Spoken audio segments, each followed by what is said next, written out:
IMF की 6 रुकनी वफ्द की chief justice Pakistan से मुलाकात। IMF वफ्द को अदालती निज़ाम और इस्लाहात पर ब्रीफिंग दी गई। राय के मुताबिक चीफ जस्टिस से जजेस तकर्री और आइनी तरमीम पर भी बातचीत हुई। Chief justice Pakistan justice Yahya Afridi ने सहाफ़ियों से गुफ्तगू में कहा कि IMF वफ्द को बताया, हमने आइन के तहत अदलिया की आज़ादी का हलफ उठा रखा है। मैंने कहा कि ये हमारा काम नहीं, आपको सारी तफसील बताएं। IMF वफ्द को national judicial policy making committee के एजेंडे का बताया। मैंने कहा कि मातहत अदलिया की निगरानी हाई कोर्ट्स करती हैं। वफ्द ने कहा कि मुआहिदों की पासदारी और प्रॉपर्टी हुकूक बारे हमें जानना चाहते हैं। मैंने जवाब दिया कि इस पर इस्लाहात कर रहे हैं। वफ्द ने कहा कि हम पाकिस्तान में गैर मुल्की सरमायाकारी का तहफ़्फ़ुज़ चाहते हैं। मैंने वफ्द से कहा कि हमें अदलिया के लिए मसनूई ज़हानत चाहिए। चीफ जस्टिस ने मजीद कहा कि बानी पीटीआई के लिखे खत का जायजा लिया है। बानी चेयरमैन के खत में जो शिकायत की गई हैं वो आर्टिकल 183(3) का मामला है। आईनी कमेटी बानी चेयरमैन के लिखे खत को देखेगी। बानी चेयरमैन ने खत के साथ दस्तावेजात भी भिजवाई। हुकूमत और अपोजिशन से अदालती इस्लाहात के लिए एजेंडा मांगा है।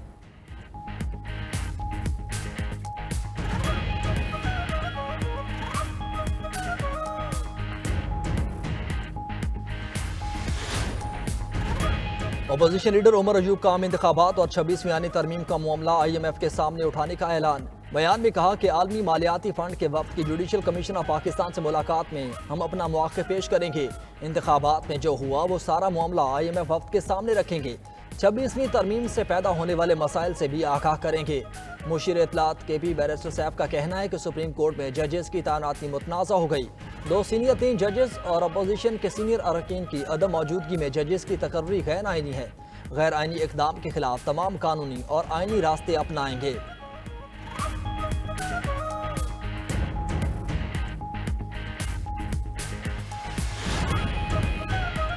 वज़ीर-ए-आज़म शहबाज शरीफ की मुल्क में मजीद बैरूनी सरमायाकारी लाने की कोशिशें। दुबई में वज़ीर-ए-आज़म से मारूफ अमरीकी कारोबारी शख्सियत और सरमायाकार जेंट्री बीच ने मुलाकात की। इस मौके पर शहबाज शरीफ ने कहा कि पाकिस्तान में मुख्तलिफ शोबों में सरमायाकारी के वसी मौक़े मौजूद हैं। हुकूमत बैरूनी सरमायाकारी को सहूलत और कारोबार में आसानी के लिए तरजीह बुनियादों पर इक़दाम कर रही है। बैरूनी सरमायाकारों को पाकिस्तान में मौजूद सरमायाकारी के मौक़े से मुस्तफ़ीद होने के लिए ये मौजू तरीन वक्त है। शरह सूद कम होने से कारोबार में सहूलत और रोज़गार के नए मौक़े पैदा हुए हैं। जेंट्री बीच ने वज़ीर-ए-आज़म की क़यादत में पाकिस्तान के मुआशी इस्तेहकाम की तारीफ़ की। हुकूमत की पॉलिसीज़ को कारोबार और सरमायाकारी के लिए मौजू करार दिया। कहा, पाकिस्तान में सरमायाकारी के मनसूबों पर जल्द अमल दरामद का ख़्वाह हूँ। वज़ीर-ए-आज़म शहबाज शरीफ से सुल्तान अहमद बिन सलीम की भी मुलाकात। वज़ीर-ए-आज़म ने DP वर्ल्ड की हिकमत अमली को पाकिस्तान के मुआशी उमंगों के मुताबिक करार दिया।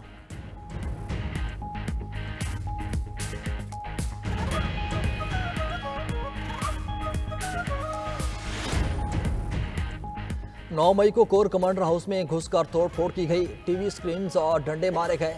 आजकल जलाओ घिराओ और तोड़फोड़ करना फैशन बन चुका। सिविलियंस के मिलिट्री ट्रायल केस में जस्टिस हसन अज़हर रिजवी के रिमार्क्स। कहा, बांग्लादेश में भी यही कुछ हुआ, शाम में भी लूटमार की गई। जस्टिस जमाल मंदोखेल बोले कि किसी आम शहरी के घर घुसना भी जुर्म है। वकील सलमान अकरम राजा ने कहा कि आर्मी अफसरान पर आर्टिकल 175 की शिक 3 का इतलाक होना चाहिए। इस पर जस्टिस नईम अख्तर अफगान ने जवाब दिया, वो काम जो पार्लियामेंट के करने का है सुप्रीम कोर्ट से क्यों करवाना चाहते हैं। अगर कोई मिलिट्री ऑफिसर आया तो इस सवाल का जायजा लेंगे। जस्टिस अमीनुद्दीन ने पूछा, क्या किसी मुलजिम ने दौरान ट्रायल फौजी अदालत को चैलेंज किया। एडिशनल अटॉर्नी जनरल ने कहा कि तफसीलात हासिल करके अदालत को आगाह करूंगा। केस की समाअत कल तक मुलतवी कर दी गई।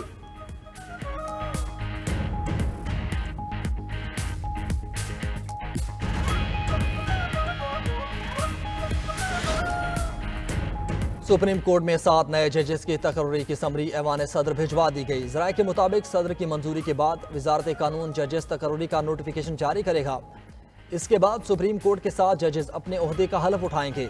सुप्रीम कोर्ट में नए जजेस की आमद के पेश नज़र 3 नई अदालतें तैयार कर ली गईं। Chief justice Pakistan justice Yahya Afridi की ज़ेर सदारत जुडिशल कमीशन के इजलास में सुप्रीम कोर्ट में जजेस तैनाती की मंजूरी दी गई थी। इस्लामाबाद हाई कोर्ट के chief justice Amir Farooq, supreme court के जज तैनात। Chief justice Sindh high court Shafi Siddiqui, chief justice Peshawar high court Ishtiaq Ibrahim और chief justice Balochistan high court Hashim Kakar को भी सुप्रीम कोर्ट का जज बनाया गया। पेशावर हाई कोर्ट के जस्टिस शकील अहमद और सिंध हाई कोर्ट के जस्टिस सलाहुद्दीन पेनहोर भी सुप्रीम कोर्ट के जज बन गए। इजलास में इस्लामाबाद हाई कोर्ट के जज जस्टिस मियां गुल हसन को बतौर एक्टिंग जज सुप्रीम कोर्ट तैनाती की मंजूरी। सुप्रीम कोर्ट का आर्जी जज बनने के बाद justice Mian Gul Hasan chief justice Islamabad high court की दौड़ से बाहर हो गए।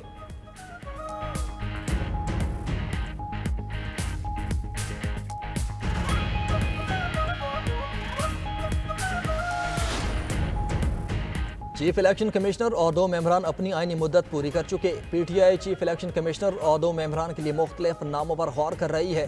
तमाम सियासी जमातों से ज़्यादा शफाफ पार्टी इलेक्शन हमने करवाए थे, इसके बावजूद हमें अभी तक क्लियरेंस सर्टिफिकेट नहीं मिला। चेयरमैन पीटीआई बैरिस्टर गौहर की इलेक्शन कमीशन के बाहर मीडिया से गुफ्तगू, कहा हमारा तमाम रिकॉर्ड और दस्तावेजात FIA के पास हैं। दूसरी तरफ इलेक्शन कमीशन में PTI intra party election case की समाअत। पीटीआई ने तमाम फरीकैन की दरख्वास्तों का जवाब जमा करवा दिया। इलेक्शन कमीशन की दरख्वास्त गुजारों को तहरीरी जवाब की नकुल फराहम करने की हिदायत। समाअत 4 मार्च तक मुलतवी।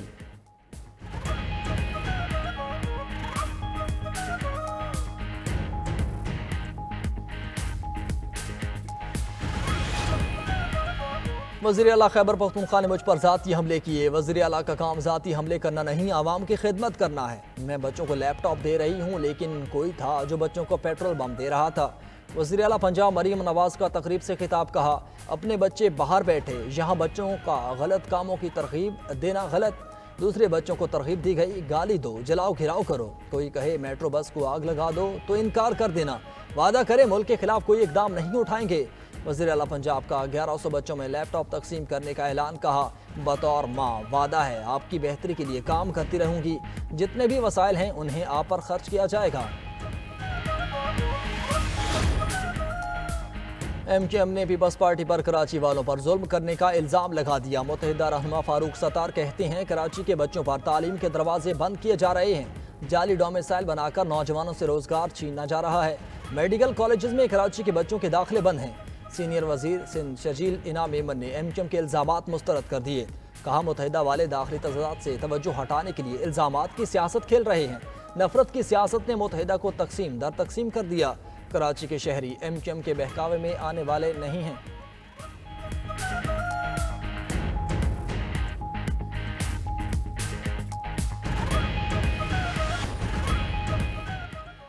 इस्लामाबाद डिस्ट्रिक्ट सेशन अदालत ने बानी PTI और बुशरा बीबी की उबूरी जमानत में 25 फरवरी तक तौसीक कर दी। जेल हुकाम ने बानी PTI की बजरिया वीडियो लिंक हाजिरी पर जवाब जमा न करवाया। उधर पेशावर हाई कोर्ट में वज़ीर आला खैबर पख्तूनख्वा अली अमीन गंडापुर, शिबली फराज और फैसल जावेद की हिफाजती जमानत में मंजूर। अदालत ने PTI रहनुमाओं को 5 मार्च तक किसी भी मुकदमे में गिरफ्तार न करने का हुक्म दे दिया। अदालत ने विफाक से तीनों रहनुमाओं के खिलाफ मुकदमात की तफसीलात तलब कर ली। समाअत जस्टिस साहिबजादा असदुल्ला और जस्टिस सलाहुद्दीन ने की। अफगानिस्तान से दहशतगर्दी के बढ़ते वाक़यात, पाकिस्तान ने मामला सलामती काउंसिल में उठा दिया। कल अदम TTP और मजीद ब्रिगेड के खिलाफ कार्रवाई करने का मुतालबा कर दिया। अक़वाम मुत्तहिदा में मुस्तकिल मंदूब मुनीर अकरम ने कहा कि आलमी बरादरी दाइश TTP और मजीद ब्रिगेड के खतरे का संजीदगी से नोटिस ले।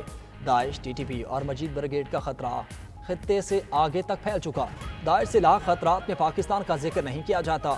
अक़वाम मुत्तहिदा इंसदादी दहशतगर्दी पर बेहतर हिकमत अमली के लिए ज़ैली इदारा बनाए। मुल्क के अंदर दाइश के लिए भर्ती का इल्ज़ाम सख्ती से मुस्तरद। मुनीर अकरम मजीद बोले, पाकिस्तान ने दहशतगर्दी के खिलाफ जंग की भारी कीमत चुकाई। 80,000 कीमती जाने गंवा चुके। मईशत को शदीद नुकसान पहुँचा।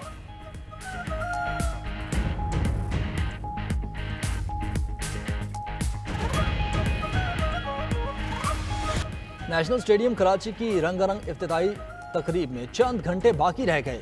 इफ्तिताई तकरीब में आतिशबाजी और लाइट शो का शानदार मुजाहरा होगा।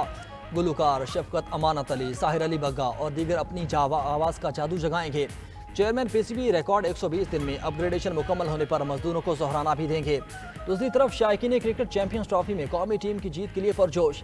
कहते हैं कौमी बैटर्स की धुआंधार बल्लेबाजी देखने को बेताब हैं।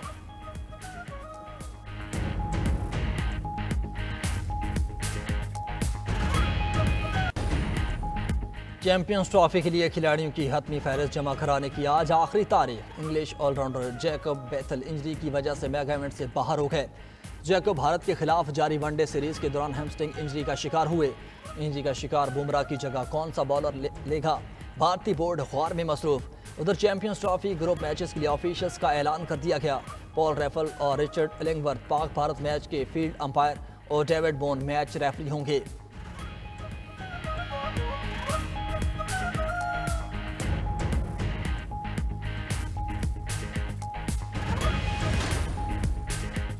ट्रंप और नेतन्याहू के गज़ा बारे इश्तियाल अंगेज़ बयानात के असरात, फ़लस्तीनी मज़ाहमती तंजीम हमास ने इसराइली कैदियों की रिहाई मुअत्तल कर दी।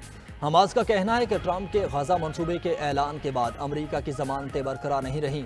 अरब मीडिया के मुताबिक दोहा में गजा जंग मुआहदे के दूसरे मरहले के लिए बातचीत खत्म हो गई।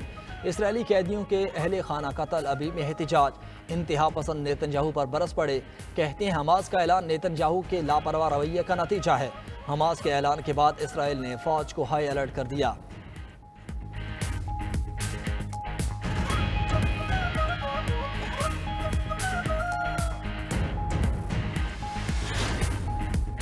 अमरीकी सदर गजा पर कब्जे का मुतनाज़ा बयान के बाद धमकियां देने पर उतर आए डोनाल्ड ट्रंप का कहना है कि इसराइली कैदी रिहा ना हुए तो हमास को समझ जाना चाहिए कि मैं क्या कर सकता हूं। हफ्ते तक इसराइली कैदी रिहा ना हुए तो गजा दोबारा जहन्नुम बन जाएगा। ट्रंप ने उर्दन और मिस्र को फ़लस्तीनी पनाह गुज़ीनों को कबूल न करने पर इमदाद बंद करने की धमकी भी दे दी। उधर सऊदी अरब में फ़लस्तीनी रियासत के क़याम के बयान पर सख्त रद्द-ए-अमल। सऊदी शूरा कौंसिल के रुकन यूसुफ बिन तुर्रात का कहना है ट्रंप अमन के अलमबरदार बनना चाहते हैं तो इसराइलियों को अल-अस्का मुंतकिल कर लें या ग्रीनलैंड में आबाद कर लें। सेहोनी और उसके इत्तेहादियों की सऊदी अरब पर दबाव डालने की कोशिशें नाकाम होंगी।